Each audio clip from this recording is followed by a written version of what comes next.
ଏବେ ମୁଁ କୋଦାଳ ନେଇକି ବିଲକୁ ଆସିଛି। ସତରେ ସାଙ୍ଗମାନେ ପିଲାମାନଙ୍କୁ ଧନ୍ୟବାଦ ଦେବାକୁ ପଡ଼ିବ।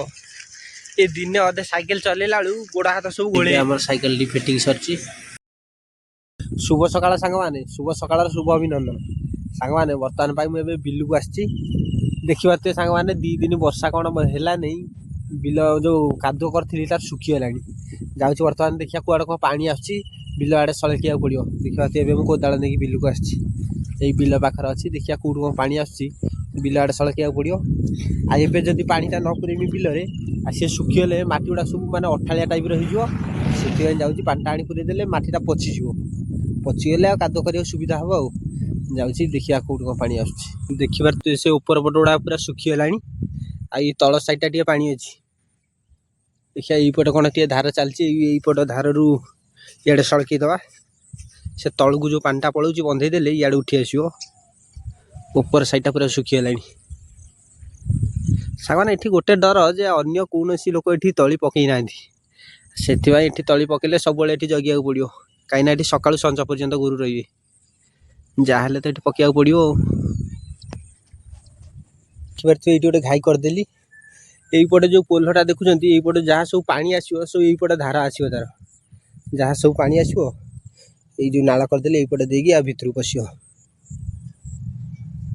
କିଛି କିଛି ପାଣି ଆସୁଛି ସେପଟ ସାଇଡ଼ରୁ, ସେ ପୋଲ ବାଟେ। ଆଚ୍ଛା ଏଇପଟେ ଆସିକି ବିଲକୁ ଯିବ। ଆଉ ସାଙ୍ଗମାନେ ଏବେ ଯେଉଁ ମୌସୁମୀଟା ଆସିଲା, ଏତେ ଦେହ ଖରାପ ହେଉଛନ୍ତି କୁହନ୍ତୁନି। ଆମ ଘରେ ପ୍ରଥମେ ବୋଉର ଦେହ ଖରାପ ହେଲା। ବୋଉର ଭଲ ହେଇଛି କି ନାହିଁ, ଫେରେ ବାପାର ଦେହ ଖରାପ ହେଲା। ବାପା ପରେ ଆମ ଗୁଡୁନୁର ଦେହ ଖରାପ ହେଲା। ଗୁଡୁନୁ ପରେ ବାବୁର ଖରାପ ହେଲା। ସେମାନଙ୍କର ହାଲକା ଫୁଲକା ଟିକେ ଟିକେ ଠିକ୍ ହେଇଛି କି ନାହିଁ, ପୁଣି ମୋତେ ବି ଥଣ୍ଡା ଜ୍ୱର ହାଲକା ଲାଗିଲାଣି। ଆଉ ଏଇଭଳିଆ ଏତେ ଦେହ ଖରାପ ହେଉଛି ଏବେ। ଯାହାକୁ ପରିବାରରେ ଯଦି ଜଣେ ଆରମ୍ଭ ହେଉଛି, ପୁରା ପରିବାର ସାରା ସମସ୍ତଙ୍କୁ ହେଇଯାଉଛି। ଆଉ ଏଇ ଯେଉଁ ନୂଆ ଜଳବାୟୁ ଆସିଛି, ସେଦିନ ବି ଆମେ ଓଦା ହେଇଗଲେ, ଆଉ ସେଥିପାଇଁ ଜ୍ୱର ବି ମୋତେ ବି ଟିକେ ଏବେ ଲାଗୁଛି। ପୁଣି ଆସି ସକାଳୁ ବିଲ ପାଣିରେ ପଶିଲିଣି। କ'ଣ ହେବ ଦେଖାଯିବ। ବାପାଙ୍କ ଦେହ ତ ଏପର୍ଯ୍ୟନ୍ତ ସମ୍ପୂର୍ଣ୍ଣ ଠିକ୍ ହେଇନି। ମୋତେ ସବୁ କାମ କରିବାକୁ ପଡ଼ୁଛି। ପୁଣି ମୋତେ ଯଦି ଜ୍ୱର ହେଇଯିବ, ମୁଁ ଏଇନା ବିଛଣାରେ ପଡ଼ିଲେ ସବୁ କାମ ଆମର ବନ୍ଦ। ମୁଁ ଏବେ ଆମ ପୂଜାର ସାଇକେଲଟାକୁ ବୈତରଣୀ ବଜାର ନେଇକି ଯାଉଛି, ସଜାଡ଼ିକି ଆସିବି। ଡେଲି ଗୋଟେ ପମ୍ପ ଦେଲା ତା ସାଇକେଲଟା ପଳାଉଛି। ଆଉ ଗୋଟା ଟିକେ ଅଏଲିଂ ହେବ, ଆଉ ନୂଆ ଟାୟାର ଟ୍ୟୁବ୍ ପକେଇଦେବି। ଏକାଥରେ ଯିବ ଗୋଟେ ଝାମେଲା। ଡେଲି ତାର ଗୋଟେ ସାଇକେଲ ହେଉଛି, ଏକାଥର ନୂଆ ଟାୟାର ଟ୍ୟୁବ୍ ପକେଇଦେବି ଯିବ। ଆଉ ଠିକ୍ ବର୍ତ୍ତମାନ ମୁଁ ତା ସାଇକେଲକୁ ନେଇକି ବୈତରଣୀ ବଜାର ଯାଉଛି। ପୁରା ଚକାଚକ ନେଇ ଆସିବି, ଆଉ ତାର ସାଇକେଲ ଚିନ୍ତା ନଥିବ। ଚାଲନ୍ତୁ ଯିବା ଆସିବା, ପୁରା କାମ କରିଦେଇ ନେଇ ଆସିବା। ଆଉ ସତରେ ସାଙ୍ଗମାନେ ପିଲାମାନଙ୍କୁ ଧନ୍ୟବାଦ ଦେବାକୁ ପଡ଼ିବ। ଏ ଦିନେ ଅଧେ ସାଇକେଲ ଚଲେଇଲା ବେଳୁ ଗୋଡ଼ ହାତ ସବୁ ଘୋଳେଇ ହେଇଯାଉଛି। ଏଇଠୁ ଏତିକି ଆସିଛି କି ନାହିଁ, ପୁରା ଗୋଡ଼ ହାତ ମୋର ଘୋଳେଇ ହେଇଗଲାଣି। ଆଉ କାହିଁକିନା ବହୁତ ଦିନ ହେବ ସାଇକେଲ ଚଲେଇବା ଆଉ ଛାଡ଼ିଦେଲିଣି। ଆଉ ଏ ଗାଡ଼ି ଚଲେଇ ଚଲେଇ ଆଉ ସାଇକେଲ ଚଲେଇବାର ଆଉ ଅଭ୍ୟାସ ନାହିଁ। ସେଥିପାଇଁ ଦେଖନ୍ତୁ ସାଙ୍ଗମାନେ ମୋର ଗୋଡ଼ ହାତ ଘୋଳେଇ ହେଇଯାଉଛି, ପୁରା ହତାଶିଆ ଲାଗୁଛି। ଏ ଟିକେ ଟିକେ ଛୁଆ ତାଙ୍କର ଡେଲି ଚଲେଇବାର ତାଙ୍କର ଅଭ୍ୟାସ ହେଇଗଲାଣି, ପୁରା ଉଡ଼ି ଯାଉଛନ୍ତି ନେଇକି। ଆଉ ଏ ଛୋଟ ସାଇକେଲ ତ, ସେ ଗୋଡ଼ ହାତ ବେଶୀ ଘୋଳେଇ ହେଉଛି। ଫାଇନାଲି ସାଙ୍ଗମାନେ ସାଇକେଲ ଦୋକାନ ଆସି ପହଞ୍ଚିଗଲି। ଏବେ ଆମ ଦିନରେ ସାଇକେଲ ଏବେ ରିପାରିଂ ହେବ। ମିସ୍ତ୍ରୀ ଆଉ ତାଙ୍କର କାମ ଲାଗିଗଲେଣି। ବର୍ତ୍ତମାନ ତା ସାଇକେଲଟି ଓଲଟେଇ ଦେଲେ ଏବେ କାମ ଆରମ୍ଭ ହେଇଯିବ।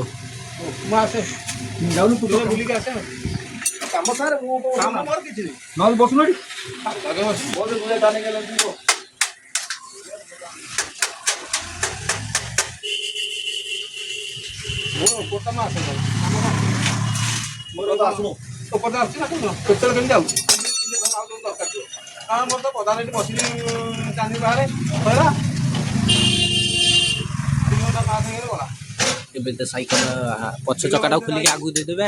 ଆଗ ଚକାଟା ନୂଆ ଟାୟାର ପକେଇଦେବେ, ଏଇଟା ପଛରେ ପକେଇଦେବା। ଆଉ ଏଇ ପଛ ଟାୟାରଟା ପଛ ଟାୟାର ଆଗକୁ ଦେଇଦେବା, ଆଗ ଟାୟାର ପଛକୁ ଦେଇଦେବା।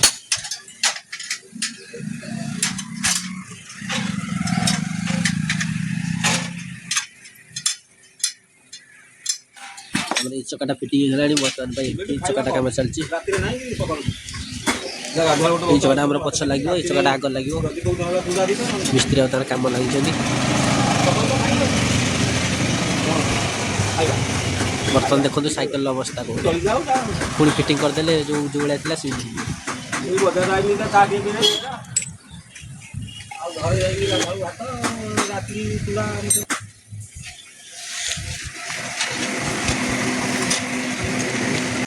सांग मैंने देखिपारे एबे आम cycle fitting sir oil file सब दे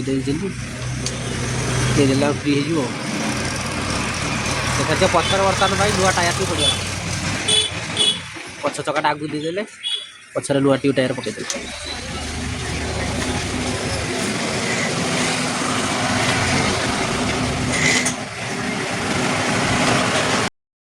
सांग मैंने पूजनर साइकेल सजाड़ दे बर्तमान देखिपे आगे आम घर को आसु आ पछपटे मोर गोटे मुड़ी बस्ता भी लोड होती एकाथर मुझे कहती साइकेल तो सजाड़ा है मुड़ी गोटे आनियार थिला एकाथर साइकेल लोड कर देकी नहीं आइली खत्म bye bye tata goodbye गया।